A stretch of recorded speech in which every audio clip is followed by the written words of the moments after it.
কলকাতা পুলিশের সদর দপ্তর লালবাজার থেকে চিঠি অভিষেক বন্দ্যোপাধ্যায়কে। এবার কি বড়সড় কোনো ইঙ্গিত?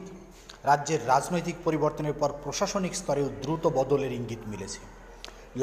লালবাজার থেকে যেটি চিঠি অভিষেক বন্দ্যোপাধ্যায়কে পাঠানো হয়েছে তাতে স্পষ্ট রয়েছে প্রশাসনিক রদবদলের কথা। অর্থাৎ অভিষেক বন্দ্যোপাধ্যায় এতদিন যে ৩০০-৪০০ পুলিশ নিয়ে ঘুরতেন, দাদাগিরি করতেন, রাজার হালে থাকতেন, সেটা এবার বন্ধ হতে চলেছে। অভিষেক বন্দ্যোপাধ্যায়ের বাড়ি ও অফিসের বাইরে থাকা অতিরিক্ত পুলিশ পিকেট তুলে নেওয়ার সিদ্ধান্ত নিল লালবাজার। পুলিশ সূত্রে জানা গিয়েছে বুধবার ৬ তারিখ সকাল ৬:৩০ থেকে এই নির্দেশ কার্যকর হবে। এই সিদ্ধান্তের ফলে ১৮৮ নম্বর হরিশ মুখোপাধ্যায় রোডে অবস্থিত বাড়ির সামনে থাকা পিকেট, ১২১ কালীঘাট রোডের অফিস ও বাসভবনের নিরাপত্তা এবং ৯ ক্যামাক স্ট্রিটের কার্যালয়ের বাইরে পুলিশ মোতায়েন তুলে নেওয়া হলো।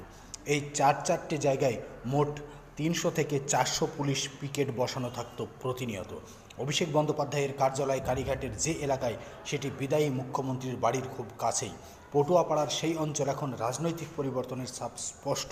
অভিষেক বন্দ্যোপাধ্যায়ের বাড়ির সামনে আমজনতা পথচারীরা গিয়ে এখন শুধু জয় শ্রীরাম স্লোগান দিচ্ছেন।